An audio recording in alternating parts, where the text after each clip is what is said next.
Amis internautes de Guéri TV Monde, bonjour. Sept titres sont à consulter à la urne du quotidien Matin Libre paru ce jeudi 14 juillet 2022 où la France célèbre sa fête nationale. Et au journal du titré commémoration du 14 juillet, axes et fruits de coopération entre la France et le Bénin. Au plan national et sur le plan politique, c'est la démission du professeur Djogbenou qui continue de faire l'actualité.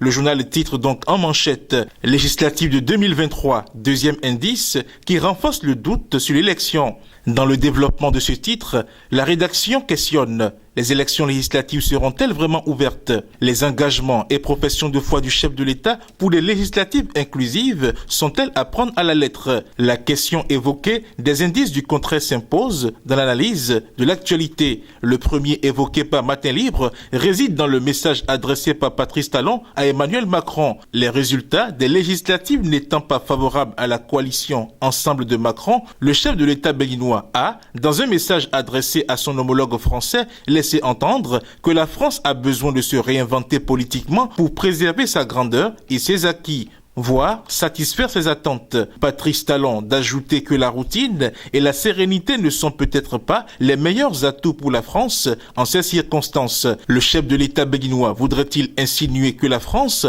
prenne exemple sur le Bénin qui, depuis 2016, a engagé des réformes politiques dont la conséquence majeure est l'absence de l'opposition au Parlement lors des législatives de 2019.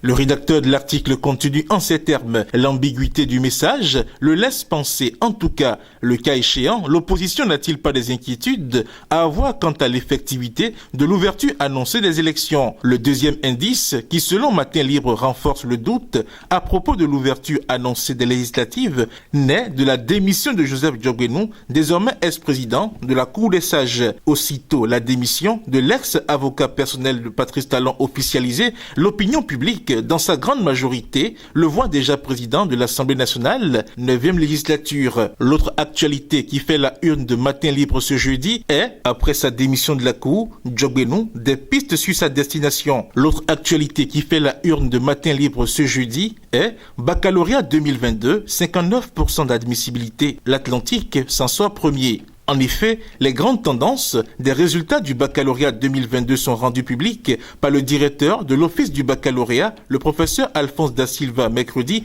13 juillet 2022. Au plan national, il est enregistré un taux de réussite de 59%. Cependant, le département de l'Atlantique vient en tête avec un taux d'admissibilité de 65,65%. Dans le Borgou, notamment sur l'axe Ndali-Niki-Chikandou, votre quotidien voit un pont en danger. D'où ce matin, il titre « Axe Ndali-Niki-Chikandou, le pont de Kassakpéré va céder ». Il est donc écrit « Les pluies diluviennes qui s'abattent depuis quelques jours dans la partie septentrionale du Bénin n'épargnent pas la zone de Niki et environ. Elles sont en passe d'emporter le pont situé entre le village de Kassakpéré et l'embranchement de la route de Séré-Wandirou, si rien n'est fait dans les meilleurs délais. La photo de l'infrastructure en danger est publiée à la page 4 du journal. Rubrique santé, le quotidien titre CNHU-HKM, traitement des douleurs. Enabel fait don de morphine au PNSP. Dans les pages du journal, il est précisé que ce programme a reçu un accompagnement de taille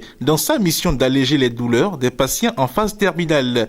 Il vient de l'agence belge de développement Enabel, partenaire du ministère de la Santé. La cérémonie de réception du don a eu lieu mardi 12 juillet 2022 au Centre national hospitalier et universitaire Hubert Koutoukou-Maga de Cotonou. Le dernier titre auquel nous nous intéressons ce matin est 21 Days of Yellow Car, auto-emploi. MTN lance 500 jeunes avec des motos électriques. Lancé le 21 juin dernier, les 21 jours d'action sociale menés par le personnel de MTN Bénin au profit des communautés continuent de faire des heureux. Hier, c'est le tour de 500 jeunes béninoises et béninois qui, à la suite d'une sélection, se verront remettre des motos électriques pour démarrer une activité génératrice de revenus. Une cérémonie de lancement de la sélection des 500 jeunes a eu lieu hier, mercredi 13 juillet 2022, à Canal, Olympia de Cotonou. Fidèle internaute de Guéri TV Monde et lecteur de Matin Libre, voilà pour ce qui est du contenu de votre quotidien dans sa parution du jeudi 14 juillet